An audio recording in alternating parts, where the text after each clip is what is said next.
Hey, okay, so I will be releasing the Camo Fest videos in 3 parts. The first part will be the WG headquarter visit.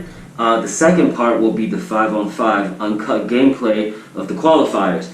And then finally, the third part will be the Camo Fest and also the finals of the 5v5 that day.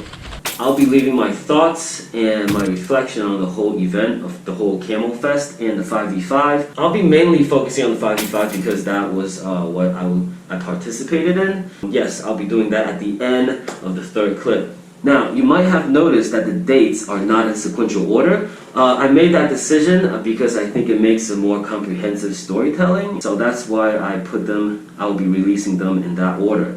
Also, I've had the opportunity to speak with the Secretary General of TWAAA, Taiwanese Airsoft and Airgun Association. I asked them if there will ever be an opportunity for TWAAA to work with SpeedQB to do a collab in the future. So make sure you stay till the end of this clip to see his reply in our conversation. Until then, let's roll the clip first.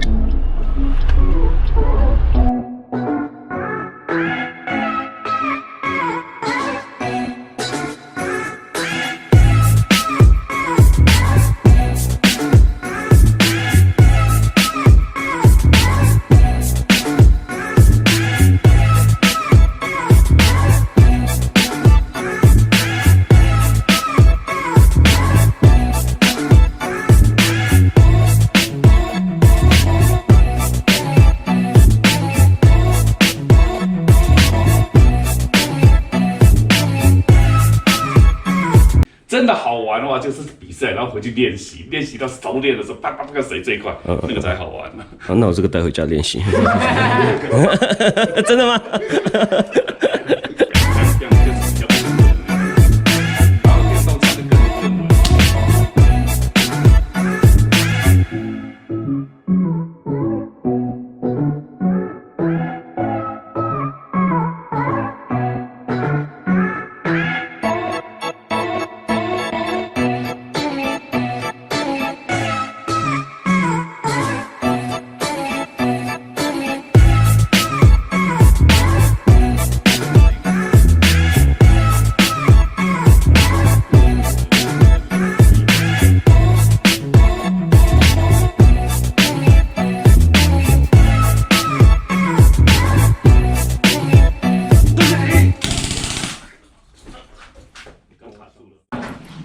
关于你刚刚讲到的那种国际竞赛啊，我知道有2种，一种是像俄罗斯他们办的那个 WinGun 呢，就是2队对当警察队当对世界比赛那样子，然后另外一个就是美国办的那个 SpeedQB，那你们有考虑就是要把这2个也是就是跟他们一起？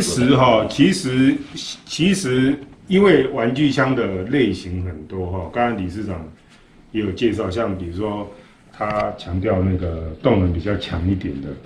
是像 CO2 啦，或是瓦斯枪那类的东西。那有一些是像电动枪，每一个国家的定的那个容许的，就是说，我不要说每一个国家啦，你看每个队伍2个队伍要约的时候，是不是要先讲速度？要先讲速，说我是120还是110以下，或者什么？每一个队伍都要去调这个东西嘛。那不同的动能速度，其实它会适合不同的情境之下的打法，像我们台湾大概你们都打一发阵亡制，对不对？荣誉制一发阵亡。可是我去那个林口 CQB 小哥那边，他们有一些菲律宾来的，就菲律宾派到台湾来的那个工作啊，劳工也好，或是来这边上班的人，那他们假日去打的时候，他们才不玩一发阵亡的，他们打皮厚的。对，因为他要运动啊，他要发泄啊，所以他不要一发阵亡啊。就是我当做一个运动，打爽，打到那个装饰而已。对，打到爽也可以。所以就是我的意思是说，其实这个工具这样的一个游戏器材会被衍生出来的，比赛项目会有这种多种。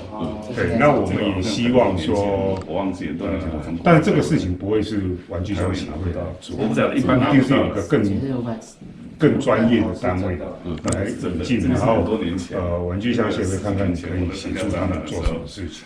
So to elaborate, in Taiwan, due to a lack of public managed and pay-to-play fields, most players, they form their own teams and squads with their own FPS and their own rules of play.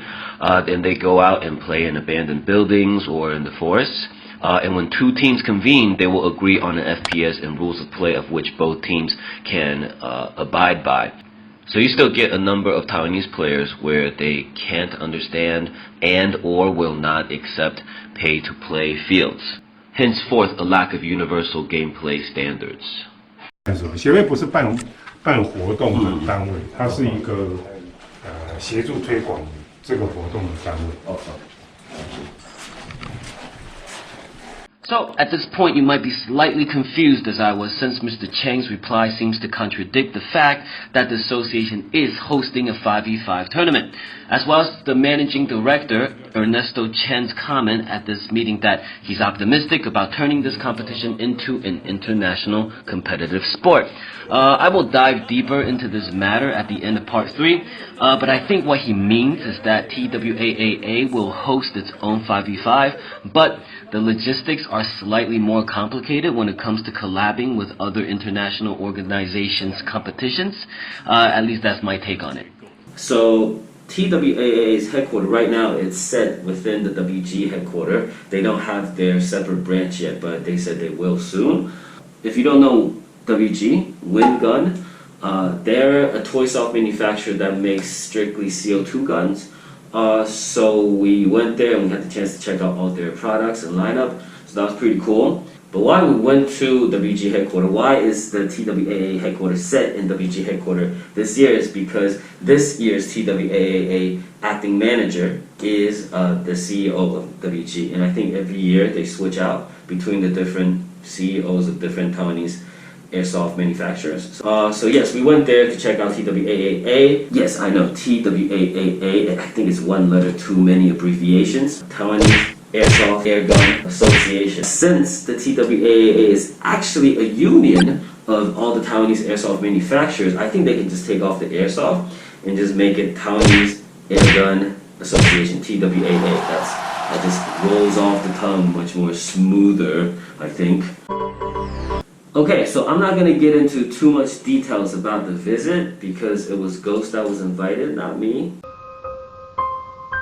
So make sure you stop by his channel to check out their one-on-one interview and all the good stuff. But basically, to sum it up, there were two things they wanted to do. One was to help address some misconceptions about CO2 guns and their safety, and also B, they were going to ask Ghost to help promote the Camo Fest that was coming up on September 28th. This whole Camo Fest was pretty important for the Taiwanese airsoft community as a whole, and even the airsoft world indirectly, and that is because a few months ago the Taiwanese government had been trying to push through a new law that would greatly regulate and even impede the sales of airsoft guns. So they're doing this on the pretext that airsoft guns could be modded by ill-intentioned individuals, irresponsible players, or even gangsters to greatly increase the lethality of these guns. I don't want to get too deep into it because I don't think I qualify, especially there are a lot of technicalities and terminologies, and especially all my source of information regarding this issue are all in Chinese. I can read it, but it's very confusing sometimes. I get dizzy. Chinese is really hard. So I think this is something that airsoft players around the world can understand, because it feels like airsoft have often come under attack by politicians despite their nationalities, right, from everywhere, because it's just an easy target. The TWAAA would like to host the 5v5 tournament as part of the Camo Fest, so to help promote airsoft as a hobby and as a sport to the general public, and to help improve the image of airsoft, and hopefully indirectly could help influence the outcome of the Taiwanese government's policies. TWAA wants to help promote the image so they can continue to do their thing. This will be an important factor to keep in mind as we move forward in the next two series. Until then, nu bao.